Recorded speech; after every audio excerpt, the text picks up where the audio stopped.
very good evening and a warm welcome to the program. Thank you for joining us and Happy New Year.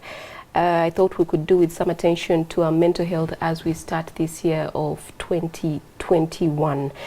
My guest this evening, Liz Kakoza, who is the founder of Mind Lab, initially Tumaini Foundation. I knew Tumaini Foundation for what it stood for, hope. Yes. So Mind Lab.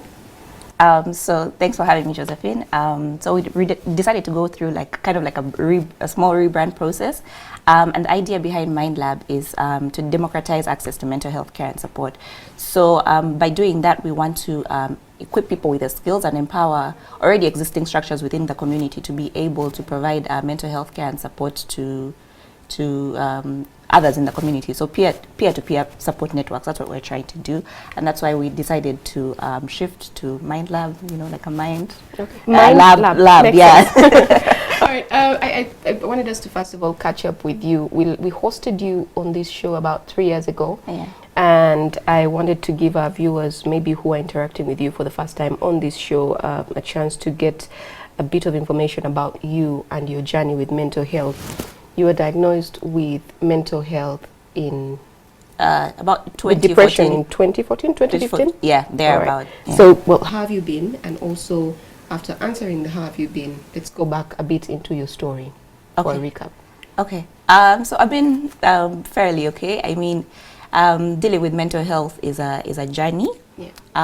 There's no constant, you know, you go, there's a spectrum, as we like to say, and as professionals say, you go from positive to negative and somewhere in between, and, you know, back and forth. That journey had been a journey of over 15 years of not having a diagnosis to begin with. So like from my teenage years, I didn't know what was wrong with me. I'd wake up, I was constantly lethargic. Feelings of, first of all, I recall feelings of extreme exhaustion and sleepiness. You know, in high school, people used to say I used to sleep a lot. I still like to sleep a lot. And then also having psychosomatic symptoms. What's that? When so I was diagnosed with arthritis, but it wasn't really arthritis because, you know, arthritis is supposed to show up in your blood work, you know, all these things. But I would wake up with joint pain, like I would have constant joint pain, and my joints would be swollen and things like that. So being diagnosed with things like that, like arthritis and, you know, weird disorders that were just a manifestation of what was going on in my mind. So the doctors checked your blood and there's nothing there? Yeah, they did so many tests here, abroad, and there was no... So how did they come up with arthritis and everything in between? Well, I don't know how I can't fully explain, you know, the medical process, but I mean the fact that my joints were constantly inflamed, they were painful, some days being even unable to walk or attend class or work and things like that. So I mean, those symptoms, I think a medical professional automatically assumes, you know, arthritis, even though it's not showing in the blood work as it should. Okay. Yeah, so living with that for several years, and then eventually starting to see a psychiatrist around 2014, towards the end of 2014, and being diagnosed with depression. I mean, from all the symptoms, some of the symptoms I've mentioned, like I said, constant feeling of lethargy, sadness, prolonged periods of sadness. And for depression, they say it's usually, if you go through a period of over 2 weeks in that state of sadness and that you're not coming out of, and yeah, among other symptoms. So I started treatment, right? So you left the treatment for arthritis and started... I didn't leave the treatment for arthritis immediately. So then seeing another doctor, when after I started the treatment for depression, seeing another doctor, I happened to be in the UK at the time doing some school stuff. And one of the best rheumatologists in London, and he told me, that's when he confirmed, and he said, "You've never had arthritis." I sat in his office, he checked my limbs, he did a couple of, you know, clinical things, you know, checked my joints. And he said, "Liz, you've never had arthritis." And like for me, that moment was so eye-opening, and like I was mind blown. that for so many years I had been taking so much medication and treating a condition that I didn't have because the medical system or the medical professionals had never explored my mental well-being. So did they explain to you how your mental well-being led to swollen ankles and, you know, everything else that you mentioned was symptoms you had?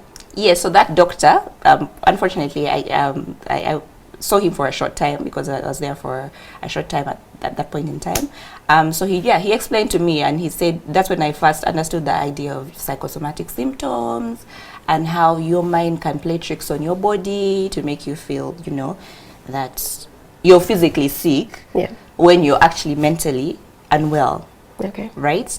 And then I started doing a lot of research into it, and even coming back, talking to my psychiatrists, my therapists, and doing a lot of research, reading, you know, reports done by World Health Organization. And so what has your treatment been like since you found out? And have you had any of those symptoms again? Have you had swollen ankles? Has any of that happened? So I've had the pain come back, but because now I'm aware of it, I'm able to work on it. So when I start to feel physical pain, I start to ask myself, where is this coming from? How is my mental? And many times when I address that, the pain goes away. All right. Liz, we're going to take a short break, but I want to understand how you address that when we return. Okay.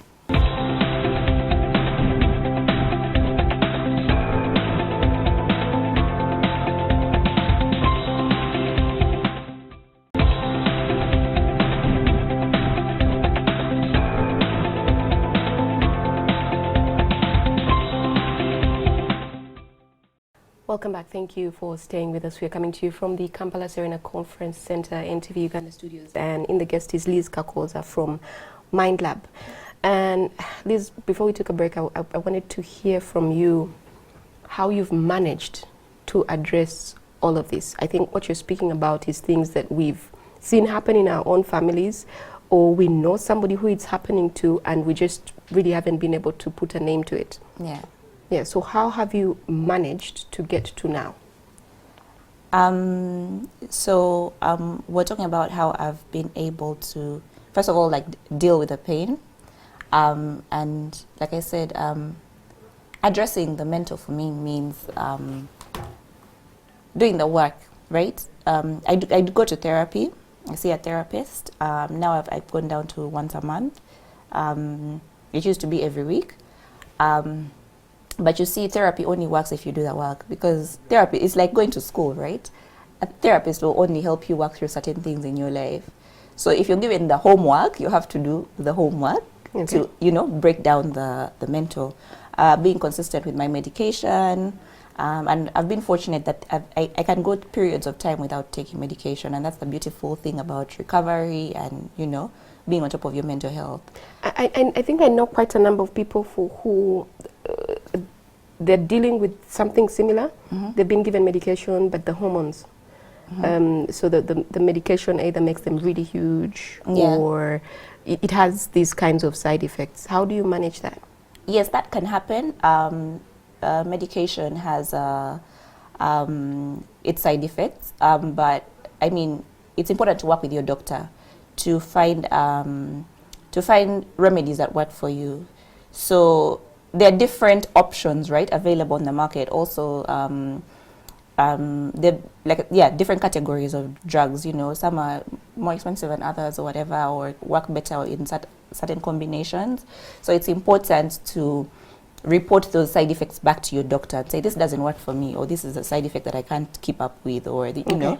Yeah, and I've done that over the years, trying different combinations, trying different things, of course, with the guidance of my doctors and specialists. What has it looked like on a really, really bad day for you? Suicidal. Yeah, that's what it has. Suicidal during 2020 with the panic attacks, is being checked into the hospital having a full-blown panic attack, you know.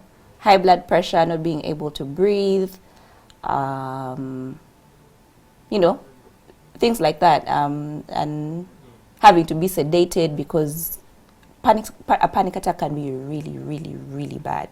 you know, hyperventilating, things like that. So that's what it has looked like on a really bad day. And I know that 2020 has been quite a special year.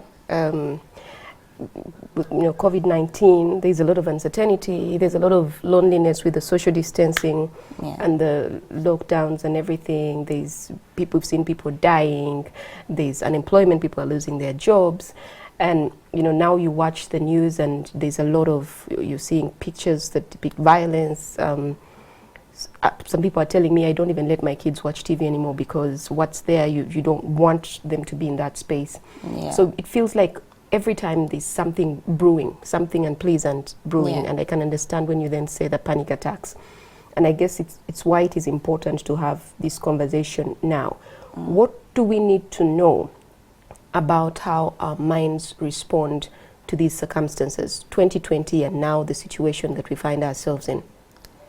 You know, I keep saying we're going through a collective traumatic experience, not just Uganda, but globally. I mean, COVID-19, the shifts that we're experiencing in governance globally, climate change affects our mental health, and people don't understand that. You know, I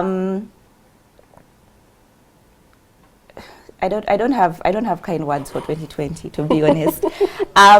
So there's so much trauma, right? World Health Organization, for example, has reported a 200% increase in suicides globally. Wow.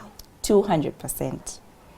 I think when the lockdown had just started, I think after a month or two, Chirudu Hospital reported a 500% increase in admissions in their psychiatric wards, and they said we don't have beds, Butavika is full, right? So we're all struggling. Remember, the initial statistic is 1 in every 4 people is dealing with a mental health issue at any given point in time, right? But now we're seeing this statistic increase given the current state of affairs globally. So, and as we were saying, this mental health and mental ill health is the next pandemic. We're not. Actually, it has already started. Been labeled as a pandemic. It has already started, you know, and we are, and you know, as we deal with COVID, as we deal with all these other issues, it's going to be more profound and more, you know, in the next few months. So it's important that we have these conversations and address it head on. I was speaking to somebody yesterday, and I said, listen, right now that's not something I can deal with. I'm trying to already deal with my mental health at the moment, and they laughed. They said, what do you mean mental health? So I guess there's also a lot of ignorance about it. Yeah. And I took that as ignorance because that's not something I laugh about. You know how you feel. So I think it's something that people shouldn't make light of. But I wanted us to talk about the stigma that is there with mental health.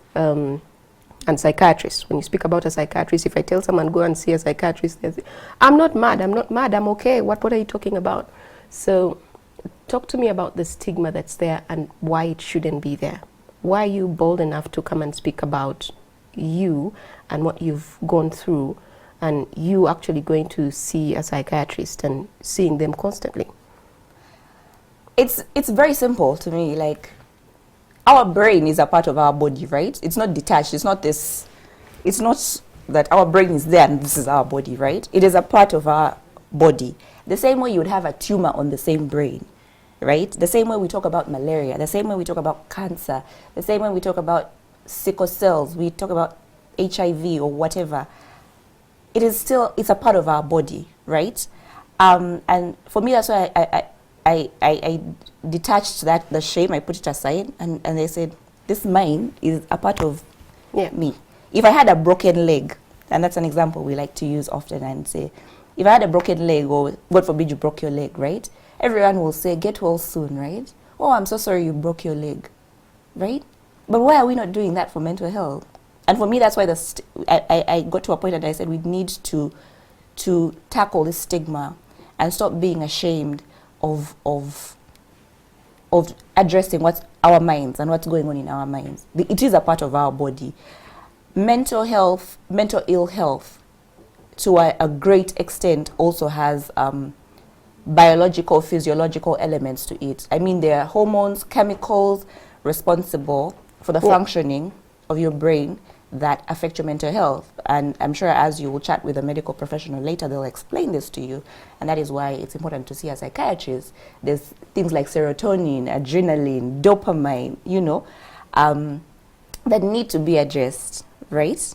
The same way you will address malaria in your body. Why are we going to malaria when we have COVID? Oh, COVID, you know, exactly. you see now, even when COVID has not yet gotten, you know, somebody has not yet gotten COVID, the fear of it's in the mind. Yeah. Right? But we're not thinking about the effect. I know they're now thinking about the effect of COVID-19 on our mental health, but yes. it's been a long time coming. It's been something that was put aside. Let's first deal with the physical. Yeah. But when you then speak of the physical symptoms that you have, they go hand in hand. It all goes hand in hand. They don't operate in isolation. Your mental health doesn't operate in isolation from your physical health. Right. And that's why it's so important to address it. Where do I get help? Where do I find an expert who will hear me, who will see me, who will not, you know, make light of my situation, who will help me get started on recovery or the journey to recovery, whatever that looks like? We do have specialists in Uganda, although our statistic is very bad. It's about, we're a population of what, 42 million people? So every 1 million people, we have one psychiatrist in Uganda, which is quite and we're over absurd. 42 million people. Yeah, which is quite absurd. Yeah. But we do have specialists. Most of the hospitals now, public or private, will have a psychiatrist or a counselor. And I'm talking about, you know, the bigger hospitals. Butabika is very, you know, there's a lot of stigma around Butabika, but it's a wonderful, wonderful place. It has great specialists. Even the environment is quite serene. Yeah, but most of the hospitals have specialists that you can work with. There's and as I continue to do my work, there's a couple of therapists, psychologists within the country. Of course, still because we're under-resourced, care and support is still quite, you know, costly, unfortunately. But that's the work we're trying to do also at the Mind Lab of how do we democratize support, right? Where Josephine is able to receive a training to be able to offer mental health first aid to the people she works with, right? And that's the kind of work we are trying to That's impressive. to push as the Tumaini Foundation, because like I said, we are so heavily under resourced. We're 10 years behind the UK, for example. 10 years even feels like very, very little. In terms of But mental health, yeah. I like that you are then coming down to organizations as well, because for a lot of people, there's still that stigma, as we said earlier. So they're not going to go to a psychiatrist, but they will come to somebody within their circle to speak to them. Yeah. So to equip those people, I think, plays a huge part. Yeah. All right, let's take another short break and we'll be right back.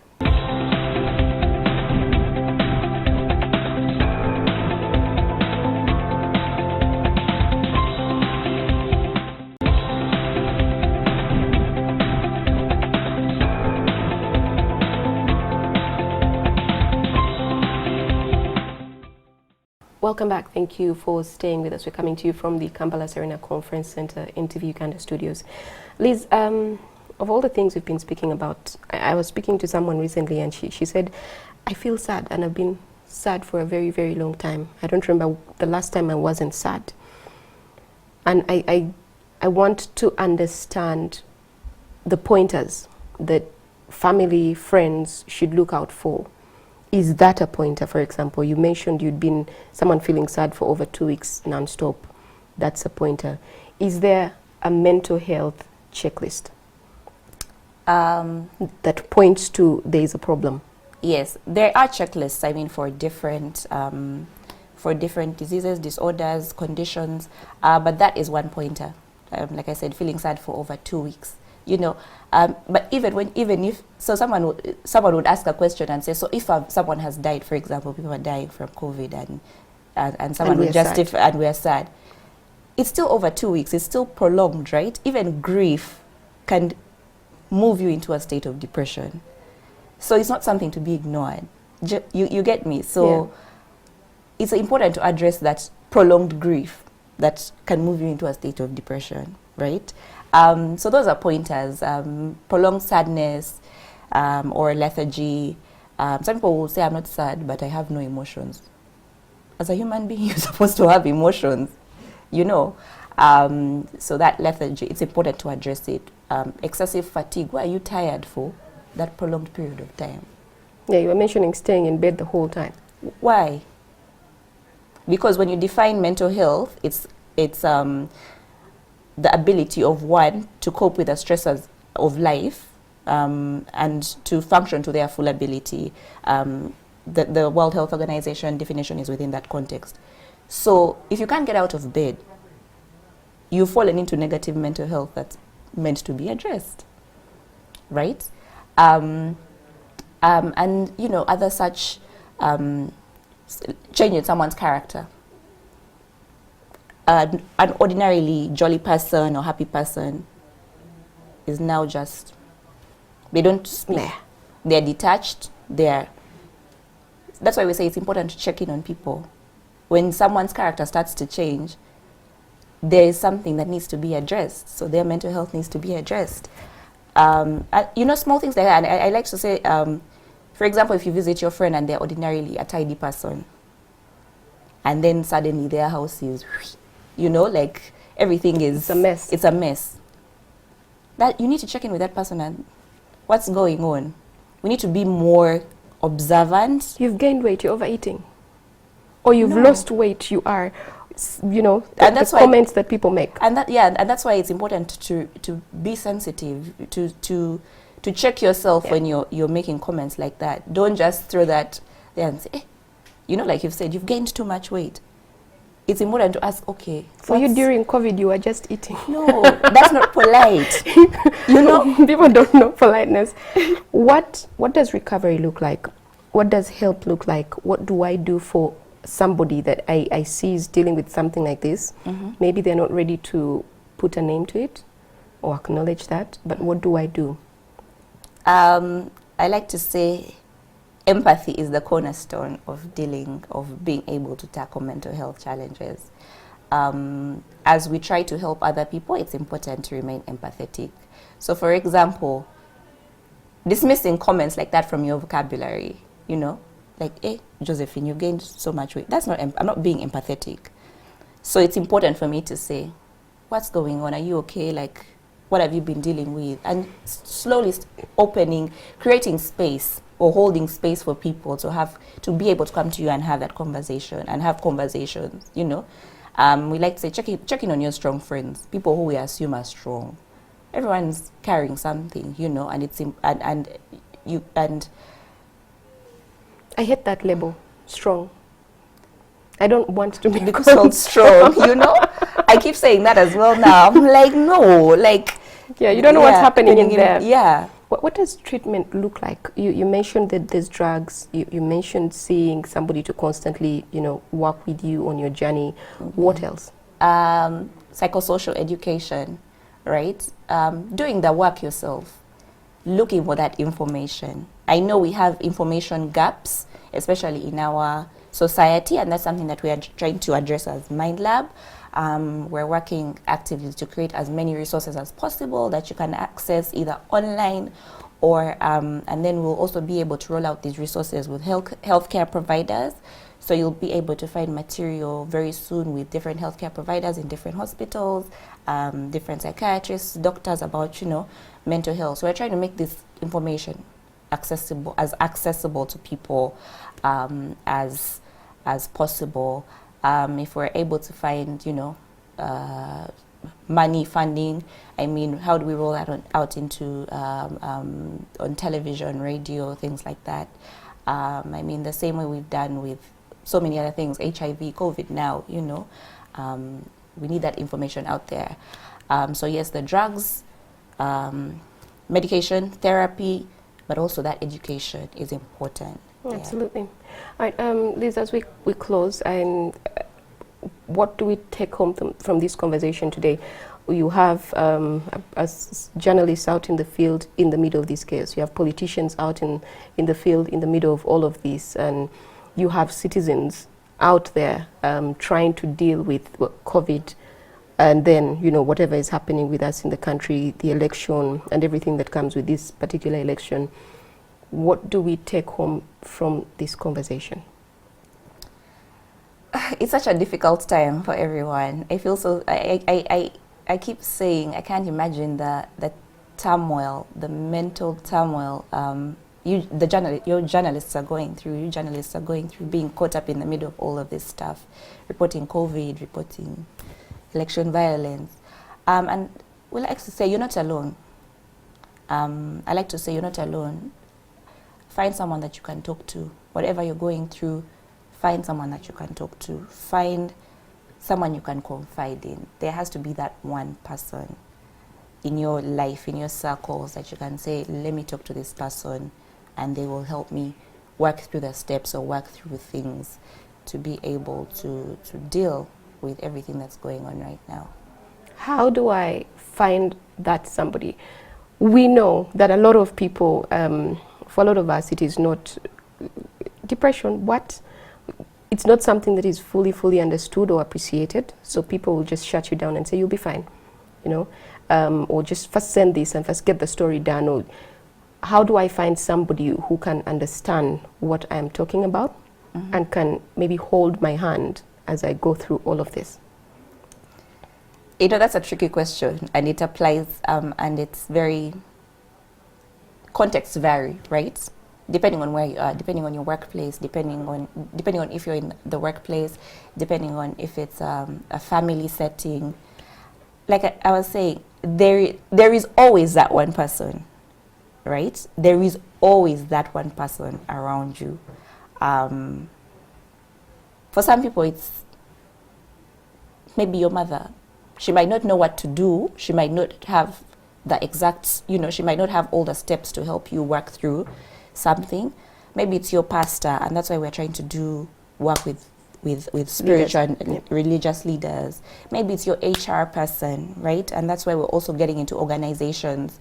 We're rolling out our workplace trainings and workshops to create champions within organizations that you can speak to regarding mental health. So there's just it's important to look around you, but it's also important for those around you, for us to be, for us to be alert, to be very alert and aware of what's going on with each other. Like I said, empathy. There's no one size fits all formula, but empathy is so important right now. And a break off social media never killed anybody. It never killed anyone. Get off social media if you have to. Yeah. Turn off the news if you have to. And take a break. Take a walk. Go outside. Get some air. Read a book. And find professional help if you need to. Find professional help. All right. Thank you very much, Liz, for taking the time to speak with us. I appreciate that you always come through, and that you're very open about sharing what's happening with you and how it relates to a lot of other people who don't have your kind of courage. So thank you. Thank you for having me, Josephine. All right. People who talk about mental health mainly talk about mental illnesses, and which drives the stigma, I think, more than it should, because it's this idea that you either have or you don't have a mental illness. But to view it from mental health is a bit more important, because it shows you that there are things that can happen way before you get to your full-blown mental illness. And it's also important because many of the things we can do early on before you get a full-blown mental illness are very effective at preventing you from having a full-blown mental illness. So in one way or another, it's good to understand mental health from being able to function and meet your everyday purpose in life. And as mental health practitioners, psychiatrists, clinical psychologists, psychiatric clinical officers, psychiatric nurses, our job is to just help you ensure that you're meeting your everyday obligations in life. our job is also to ensure that your mental health is well managed such that you don't reach the end of the spectrum and develop a mental illness, like the ones we hear about: depression, anxiety, schizophrenia. So to understand mental health as a spectrum is very important, because then it allows people to know that it's okay to come in early. It's okay to come in even before you start hearing voices or being very sad or being very depressed. It's okay to come in when, just work is not going as you think it should. It's okay to come in when you're feeling scared about COVID, or when you're worried about elections. If people understood it that way, then it would actually make our work much easier, because they would come in earlier, would do things that help them prevent having a full-blown mental illness. So very good question. Mental health and mental illness. I think the easiest way is to say that mental health is on one side of the good mental health is on one side of the spectrum, and bad mental health is on the other side of the spectrum. But there's a lot we can do in between to ensure that you don't move from one side to the other. My next question to you is about a mental health checklist. Is there such a thing as a mental health checklist? And if there is, what does that look like? I think to understand it, you need to look at how many mental health practitioners there are in the world. So in Uganda, there are about 50 psychiatrists, 50 to 60, for a population of 45 to 50 million. So you're looking at one psychiatrist for 1 million people. And is it 1 million or 10? Yeah, 1 million people. So it's almost impossible for any psychiatrist to see everyone who will probably need mental health services. So checklists were designed to sort of like give us an idea of where you are in terms of, as we talked earlier before, this mental health spectrum. Checklists are designed to tell us where you are along that spectrum. So I could talk about one for depression. It would tell us if there's no depression, mild depression, moderate, severe, and very severe. And that then allows us to say, this one doesn't need medication, this one needs therapy, so you can go to a clinical psychologist. This one just needs maybe counseling, so you can go to a counselor. This one needs medication, so you can come to a general doctor. This one is very severe and needs a psychiatrist, so let's go and see the psychiatrist. That checklist then there is very important to sort of like, one, tell us where you are, and two, if you keep on using them, to tell us how you're improving. I think at this note, we should say in the Department of Psychiatry, Dr. Dickens Akena has actually made a checklist specific for Africans who are illiterate, using just pictures. So same purpose, it's to tell us where are you in this mental health spectrum. His checklist is specifically for depression, but there are checklists for all things you can think of: anxiety, substance use, the psychotic disorders like schizophrenia. There are very many checklists. And yes, I think that's an important question. Many of these checklists are online. There are checklists for different age groups. So there are checklists for the elderly, checklists for middle-aged people, checklists for children, but they're all trying to tell us the same thing. Where are we in terms of this mental health spectrum, and what type of care do we need?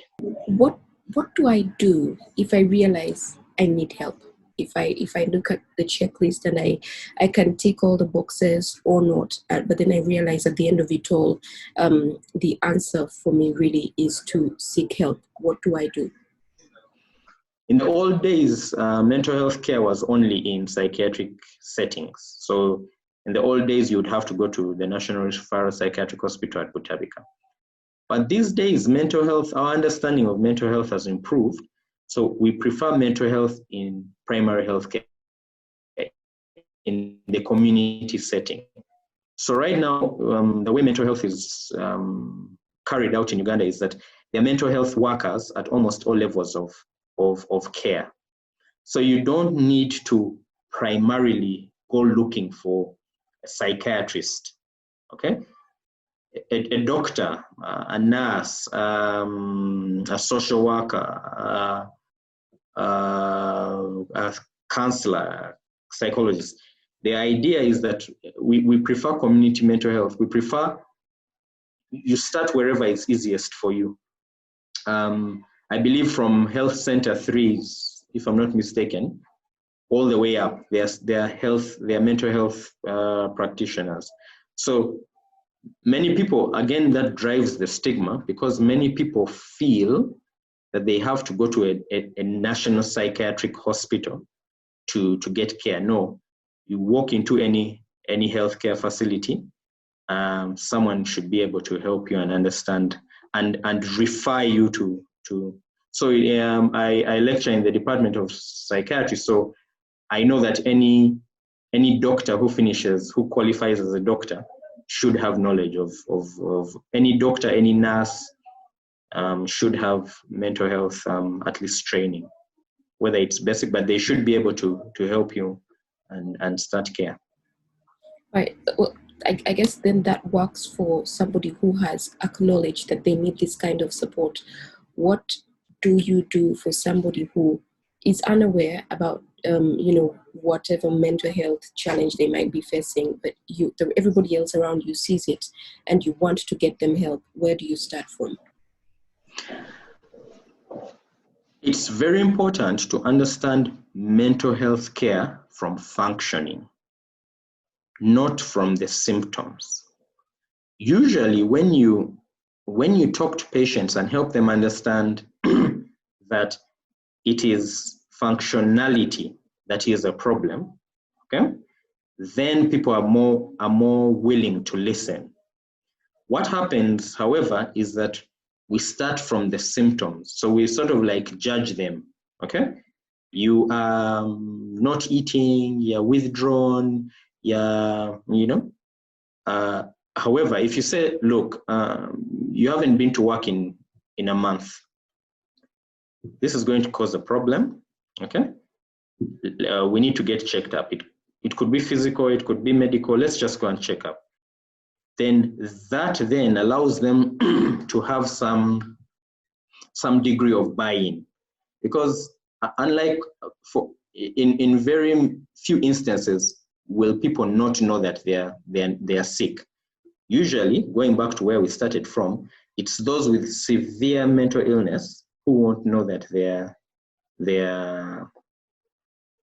unwell.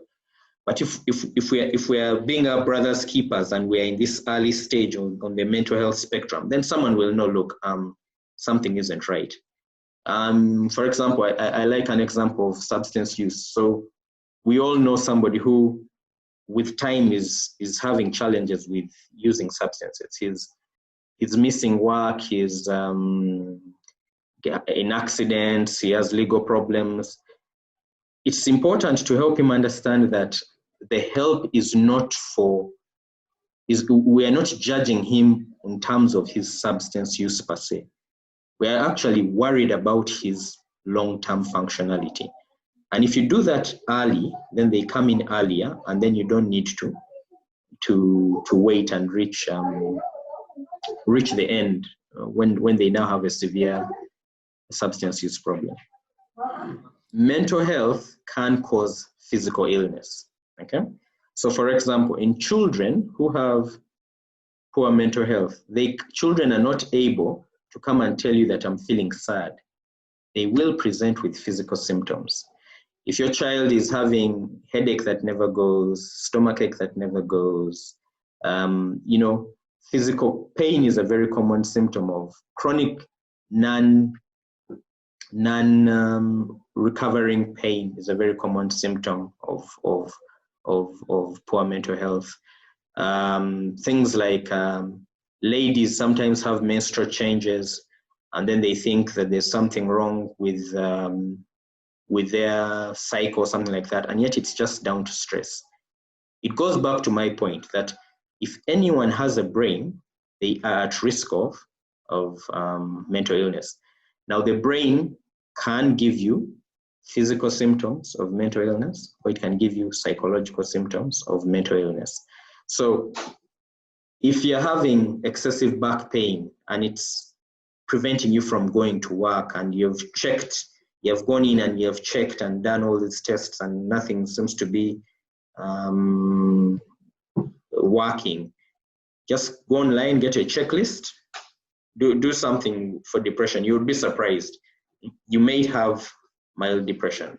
A lot of mental illnesses present with physical symptoms, and I think that's something that we have challenge with, because patients keep coming in with physical symptoms, and because of the stigma, it's hard to actually tell them that this is mental health related.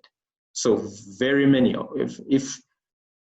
if not almost all, mental illnesses have a physical component. You spoke earlier about the stigma that comes with mental health, and when you were speaking just a few seconds ago, you said when somebody's sick, and I think people just don't want to be told you're sick, because it sort of comes out like you're sick in the head.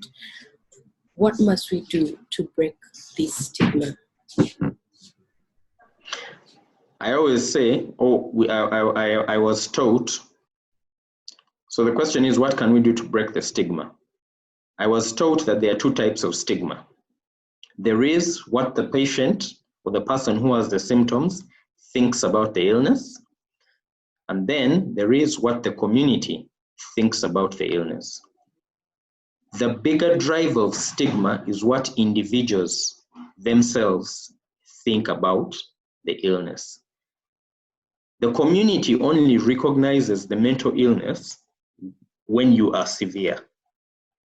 It's when you're walking on the street that the community notices and then says something is wrong, okay?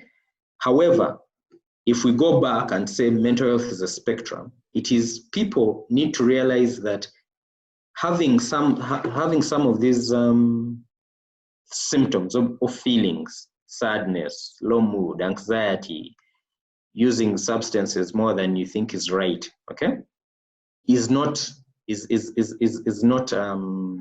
a crime, okay? So as individuals, we have to learn that a lot of these things are normal. Again, in the department, we always teach people, if you have a heart, you're at risk of heart disease. As long as you have a heart, you have some risk of heart disease. As long as you have a brain, you're at risk of mental illness. The amount may differ between people. So people need to realize that anyone can get and have poor mental health. Anyone on this earth can have mental health. As long as you have a brain and it works, anyone can have poor mental health. Once they accept that, then they as individuals need to say, and usually early on, they say, look, things are not working. And they shouldn't worry too much about the symptoms. I tell patients the symptoms are the easy part, okay? They should worry more about their functionality. And if people view it from that point, look, where I'm not functioning, I need help, I'm getting help to function better, then I believe stigma should be better managed going forward. In the simplest way that you can, explain what mental health is and explain why it is important. We as a society, we usually look at life or death. Someone is alive or someone is dead. But I would argue that someone who is alive and not living, not meeting expectations, not meeting goals, not happy, not meeting their life's desires, is worse off than someone who is dead, okay? And usually people quote statistics of mortality, which is death, and they will argue that disease X has higher mortality than disease Y. We prefer to think of morbidity, which is, are you living? Are you happy? Are you enjoying life? Okay. And mental illnesses are the largest cause of morbidity. They are the largest thing. They are the greatest risk factor for you not to enjoy living your life. So going back, sorry, I sort of digressed, but mental health is living a happy and fulfilling and worthwhile life. I would say that. What can I do for myself to take better care of my mental health? Remember that mental health is a spectrum. Don't wait for it to get too bad. Okay? If you haven't worked for a year, you've lost loved ones, and you've started feeling sad more than usual, no drive, not living, okay, and not enjoying life as you should within the confines of lockdown and the like, then seek help. Okay? That's one. Two, there are things we can do, and that's what we also said later. There are things we can do sort of like safely to promote our mental health. Call loved ones, check up on them. If you can go to church, following the SOPs, church, mosque, and any religious activities, following the SOPs, do so. Okay? Do it, keep safe, but try and promote your mental health. Follow the SOPs, but try and promote your mental health. When you can, in a safe way, do exercise. When you can, in a safe way, eat well, sleep well, drink lots of water. There are so many things you can do to ensure that your mental health remains strong during these challenges. But most importantly, trust how you feel. If you're not feeling well, reach out. Don't have that self-stigma that something that people will talk. Just reach out, get help, and help is available. And just a reminder to everyone that's watching, COVID-19 is real. Take care of yourselves, put on those masks, do what you must do to keep yourself safe and your families safe. That brings us to the end of our show for tonight. Thank you for watching. Coming up is NTV Weekend Edition.